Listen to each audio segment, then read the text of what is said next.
Hello students. Last जो videos थी उसमें हमने देखा था प्रीवियस ईयर क्वेश्चंस मैकेनिक्स के सेमेस्टर स्कीम 2023-24 का, 2018 एनुअल स्कीम, 2017 एनुअल स्कीम। ये हम चौथा पेपर है जिसके क्वेश्चंस देख रहे हैं 2016 एनुअल स्कीम क्वेश्चंस। तो अगर आपने वो तीनों वीडियोस नहीं देखी तो उन्हें भी देख ले ताकि आपको आइडिया लग जाएगी मोस्ट रिपीटेड क्वेश्चंस कौन से हैं। So part A, first question is right the characteristics of inertial frame of reference. Inertial frame of reference की आपको कैरेक्टरिस्टिक्स लिखनी है।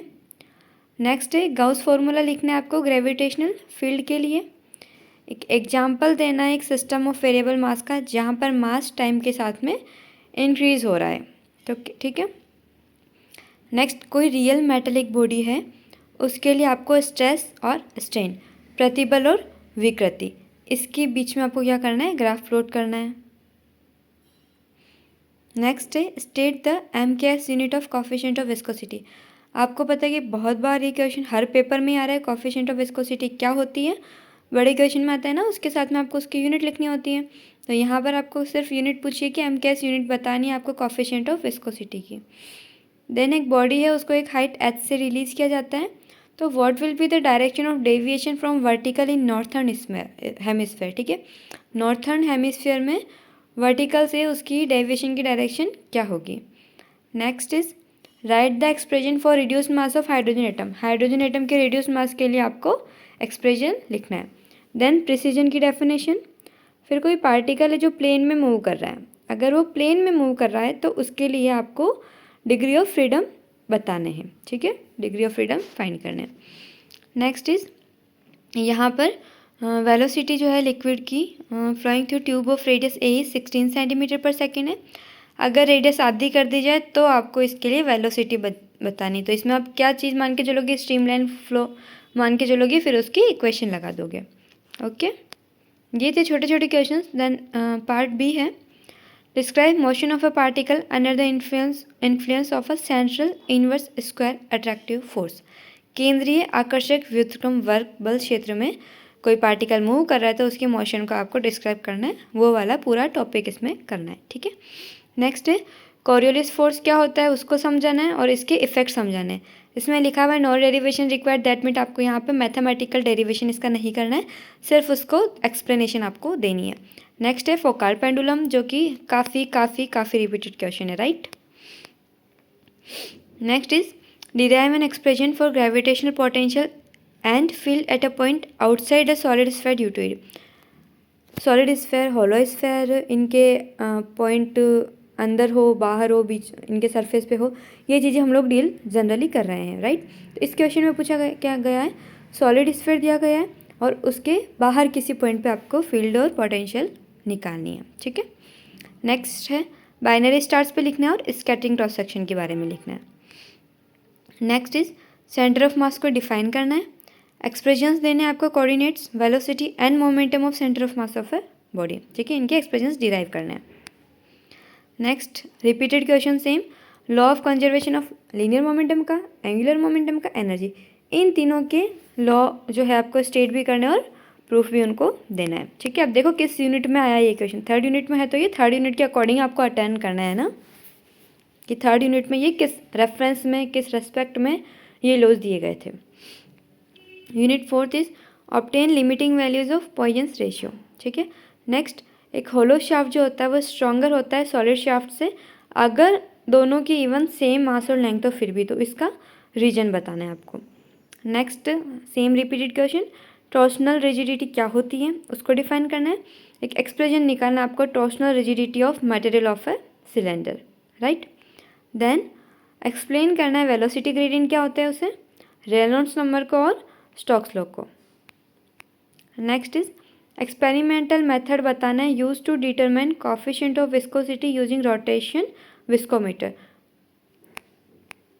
पार्ट सी, केपलर के लॉ मैंने बताया था तीनों पढ़ने ही हैं, कभी ना कभी एक ना एक तो पूछेंगे, तो इसमें कौन सा पूछे, इन्होंने थर्ड पूछ लिया। Derive Kepler's third law of planetary motion. अभी आपके सिलेबस में नो डेरिवेशन रिक्वायर्ड है, यानी आपको केपलर के लॉ का स्टेट करना, उनको एक्सप्लेन करना आना चाहिए। डेरिवेशन अभी सेमेस्टर सिस्टम में आपके कोर्स में नहीं दिए हुए हैं, राइट।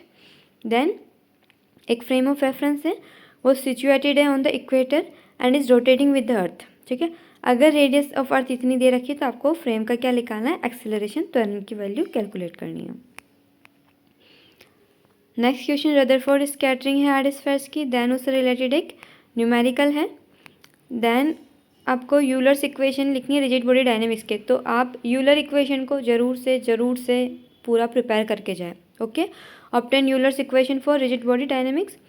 मास रॉकेट का गिवन है, फ्यूल फील्ड है तभी उसका गिवन है, ठीक है। फ्यूल जो मतलब सॉरी मास रॉकेट का कितना है 50 किलोग्राम है, और उसमें जो फ्यूल भरा हुआ है उसका मास आपको दे रखा है 350 किलोग्राम, उसका वो 50 किलो का है, 350 किलो का है। एक्सपल्शन वेलोसिटी गैस की दे रखी है आपको 2 किलोमीटर पर सेकेंड, मगर rate of fuel consumption 5 kilogram पर सेकेंड है, तो आपको रॉकेट की अपवर्ड वेलोसिटी निकालनी है, ठीक है। और आप क्योंकि फॉर्मूले में आपको यूज़ होगा तो log 10/2 की वैल्यू दे रखी है 0.3010, ओके। बेंडिंग ऑफ बीम बताना है, डिस्कस करना है बेंडिंग ऑफ बीम वाला आर्टिकल पूरा। देन इसमें एक न्यूमेरिकल है जिसमें आपको एंगुलर मोमेंटम कैलकुलेट करना है। यहाँ पर कोई बाइसाइकिल का व्हील है, उसका मास गिवन है, रेडियस गिवन है, और वो रोल कर रहा है किस वेलोसिटी से, 30 किलोमीटर पर आवर से, वो गिवन है। तो आपको क्या निकालना है यहाँ पे, angular momentum. Next very important question, Poiseuille's equation निकालनी है, ठीक है, डिराइव करनी है। Derive Poiseuille equation for liquid flowing through a tube of uniform cross section.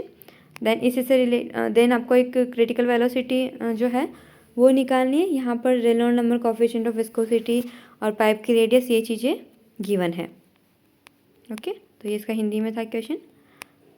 तो ये ख़त्म हो गए 2016, 17, 18 और सेमेस्टर सिस्टम के पेपर। तो ये पेपर सारे पढ़ने के बाद में आपको आइडिया हो गया होगा कि क्या क्या चीज़ें मोस्ट रिपीटेड है।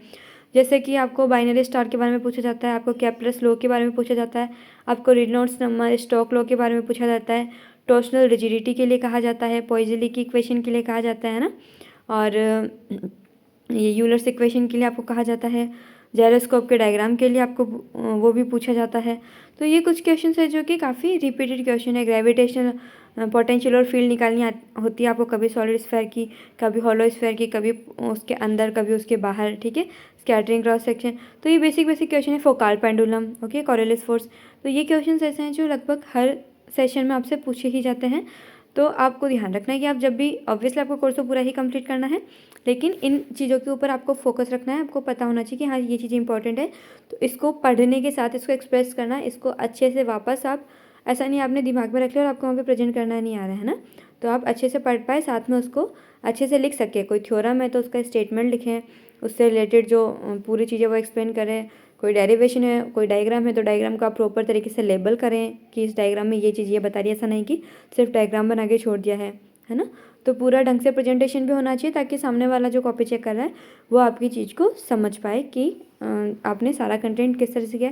फालतू की बकवास नहीं चपेकनी होती है, आपको जितना पूछा गया उतना इफेक्टिव तरीके से प्रेजेंट करना, दैट्स इट, ओके। तो इसके बाद हम लोग टॉपिक्स पे आएंगे। तो आपको जो भी बीएससी फर्स्ट सेमेस्टर मैकेनिक्स के टॉपिक से डाउट लगते हैं आपको कि हाँ ये टफ़ है, ये हम खुद नहीं पढ़ पा रहे हैं, या फिर इनको थोड़ी दिक्कत आ रही है, तो आप वो कमेंट कर सकते हैं, बता सकते हैं, हम उन टॉपिक्स को भी कवर कर लेंगे, no problem, okay. So thank you.